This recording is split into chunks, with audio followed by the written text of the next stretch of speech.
Get ready to learn 7 different labor and delivery positions to help you labor faster and easier. Who doesn't want a faster, easier labor?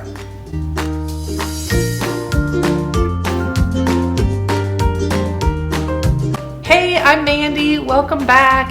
If you're new to my channel, welcome. Thanks so much for watching. I am a labor and delivery nurse and a childbirth educator, and I believe that women's bodies are powerful, and with the right support, we are unstoppable. I support women on this channel by teaching labor support techniques, the correct and safe use of labor support materials. I also have a childbirth class going on. I teach Lamaze here on my channel.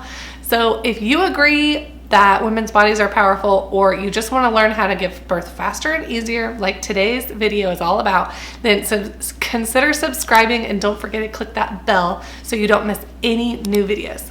I'm back in my hospital and I'm so stoked to bring you seven of my favorite labor and delivery positions and techniques to help your birth go faster and easier. I have a friend with me. I'll introduce her. Her name is Jessie. She's the bomb. She actually was due a couple days ago, so she's so ready to have her baby.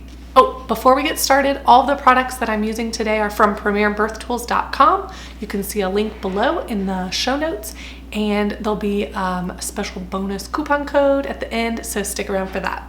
Jessie is so cool to help me with this video today, and I dragged her butt all the way out here to the hospital, and my camera just had a near-death experience, but it all worked out. So I'm thinking she's probably gonna have her baby today or tomorrow, right? Isn't that what that means? I just have a good feeling. This is my friend Jessie. She is 40 weeks and 3 days pregnant, and she is 5'2".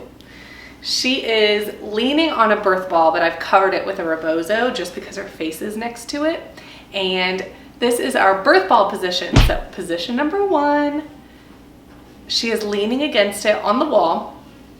We were just talking about how this can be really useful in early labor, but also if you just need a change of position. She's able to move because the ball moves. She's able to rock side to side. She's even able to squat in this position and still be supported on the wall.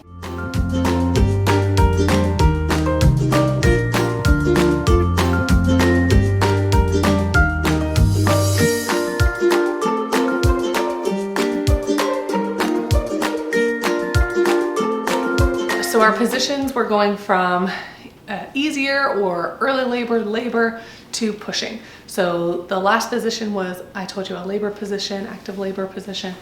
This is also can be done in pregnancy or early labor or active labor, depending on what's comfortable for the mom. This is called sifting. So Jessie found the position that was most comfortable for her, and you can take a garden kneeler to the hospital. That is an insider tip for you right there. But I forgot mine, so Jessie's using a pillow on her knees. She could be over a ball, but she's over the couch right now, and I'm going to adjust the rebozo so it's comfortable for her around her belly, and then we're gonna sift. And sifting, it's like when singers get ready to sing, or actors, and they need to relax their face muscles before they get on stage. They sometimes shake their head around to relax their jaw and relax their cheeks and all that, or it's kind of the same thing. It's trying to just loosen all the ligaments and all of the uterine muscles that can hold the baby into a position, when really we want the baby to find the baby's own position out. So I'll show you. All right, my knees are loose, my wrists are straight, and I'm applying a little pressure, and it's gonna go like this. And you just, if you move with it, that's fine.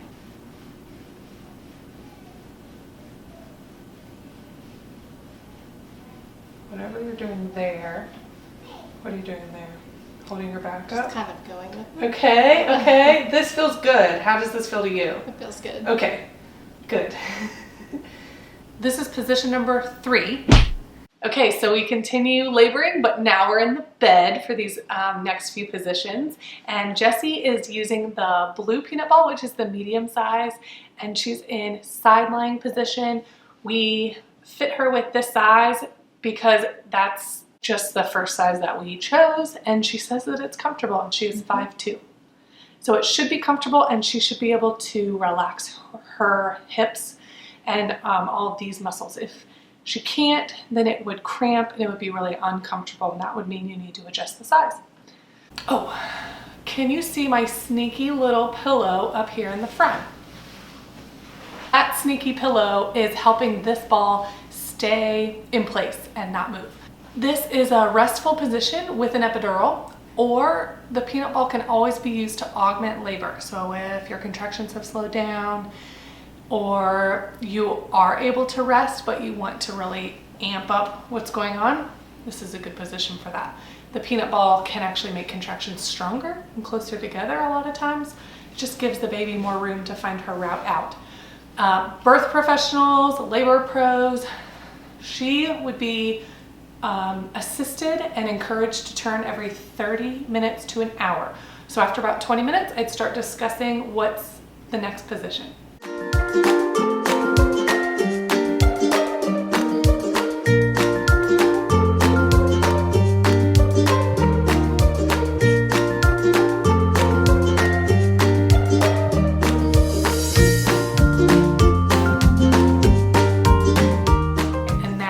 Flying cowgirl is position number 4. I just took Jessie's body and rotated it just a little bit. I showed her on my position chart, and her knees are now pointing in a different way. So if she were able to look down her body and she didn't have a person in the middle, get out of here. She cannot see her feet. Okay, her feet are behind her. That's why it's flying, because her feet are behind her. I like this position to switch it up. It's a really good position to get that tailbone out of the way and let the baby rotate on his own. If the baby is at the pelvic inlet, meaning the top, then this gives that top of the pelvis even a little more room because it moves that tailbone out of the way, and that baby can rotate. A lot of times if he's OP or facing up, then this will give him some space to turn.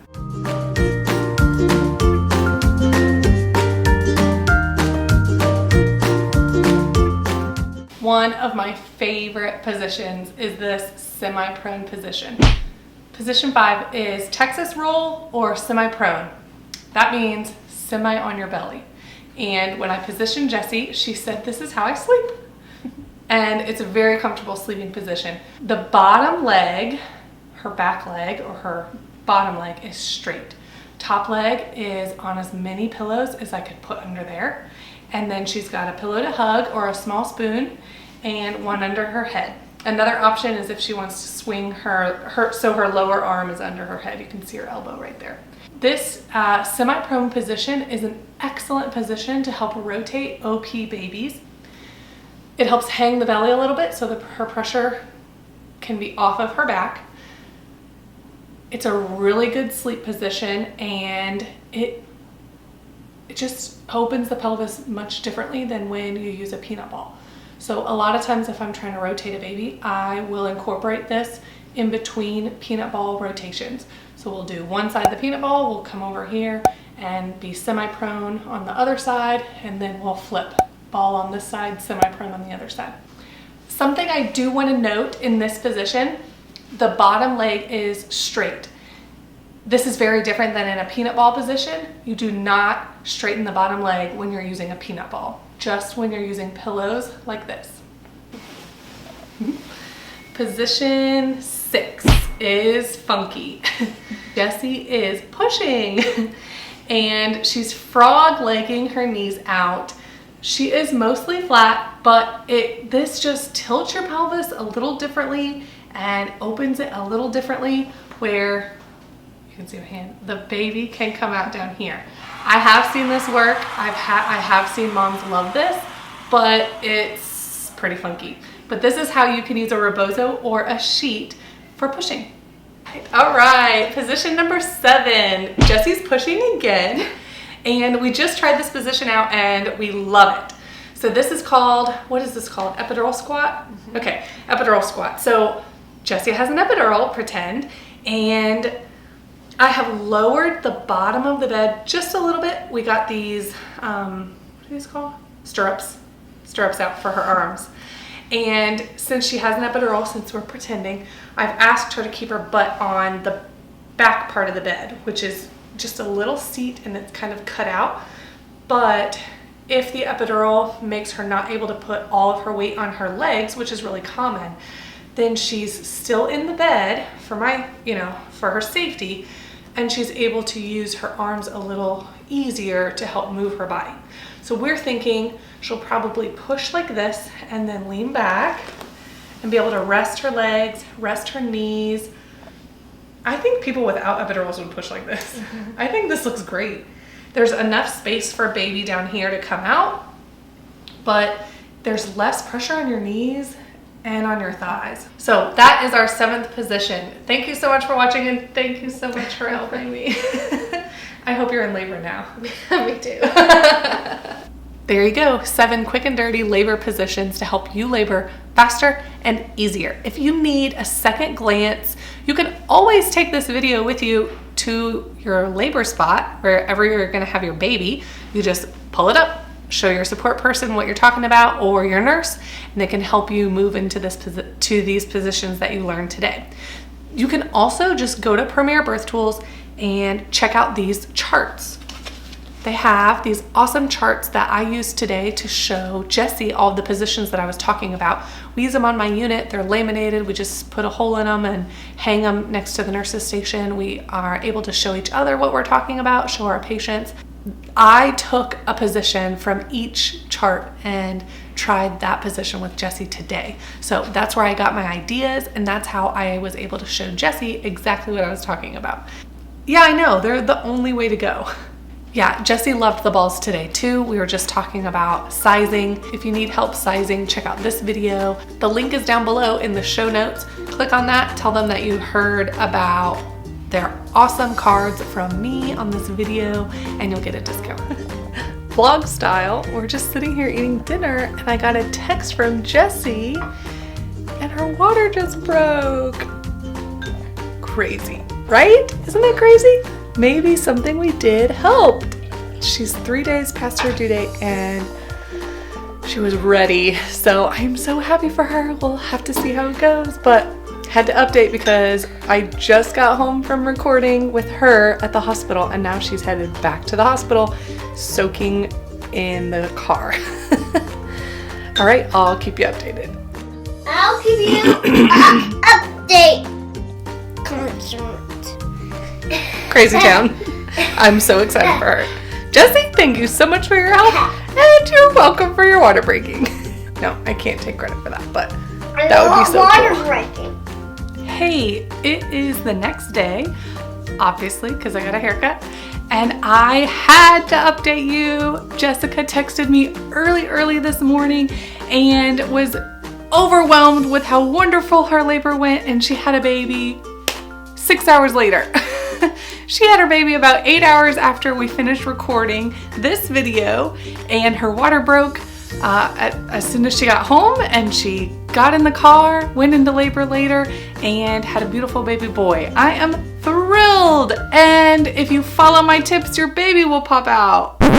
No, probably not. It was just great coincidence that she was probably in early labor, and the things that we did probably helped that baby find his route out, but of course I'll take full credit, and she should too, because she did wonderful.